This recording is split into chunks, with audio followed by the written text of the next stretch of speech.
असो आता 22 वर्ष झालेले आहेत आमचे मंदिराची स्थापना करून आम्ही पालखी सोहळा यावर्षी काढलेले आहे। इथनं कामाटीपाडा ते वैदवाडी बसणार दत्त मंदिर ते एक नाही गोडोली ते महाकाली मंदिर ते कामाटीपाडा मागून काळेच्या चौकापासून असं आम्ही परत दुर्गामाता मंदिराची मिरवणूक करण्यात आलेली आहे। मिरवणुकीचं जो आहे ना आमचा सातारामधल्या पहिली जो आहे, बाकी गाव उगाड, शेरबाळ, कुर्ची, पन्नाटी, अंकली, कोकाक ते लोक सगळे काढतात।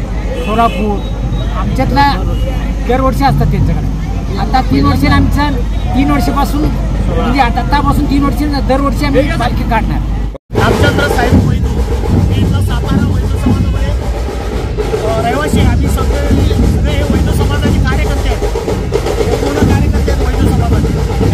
ह्या कार्यकर्त्यामुळं हा सोहळा पार पडतोय हा सोहळा। त्यांच्या थोडे सगळ्यांनी हे करूनच हा कार्यक्रम उत्सव हे केलेला आहे।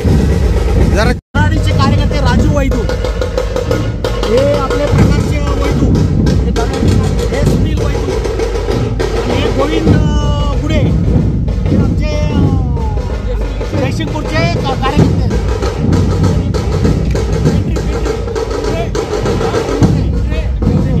हे मोहन शिर्के हे असे कार्यकर्ते ह्यांच्यामुळे हा उत्सव पार पाडत आहे। वैदू समाजाच्या वतीने दुर्गा मातेची पालखी उत्सव आणि नियोजित केलेली समाजाच्या वतीने आम्ही पूर्ण करत आहोत आणि आज याच्या प्रसंगी सगळ्यांनी त्याचा लाभ घ्यायचा आहे। आणि या कार्यक्रमासाठी महाराष्ट्र, गुजरात, कर्नाटक या ठिकाणून लोक आलेले आहेत आणि त्यामध्ये म्हणजे उगार, कुर्ची, शेरबाळ, अंकली असे अनेक गावं आहेत ज्यामध्ये महाराष्ट्रामध्ये जयसिंगपूर आलं, सोलापूर आलं, औरंगाबाद आला, जालना आला, अंबड आला, असे अनेक तालुके जिल्हे आहेत। या सोहळ्यासाठी सर्व समाजातील लोक, आमच्या वैद्य समाजातील लोक जिल्ह्यातून आणि महाराष्ट्रातून, गुजरात आणि कर्नाटक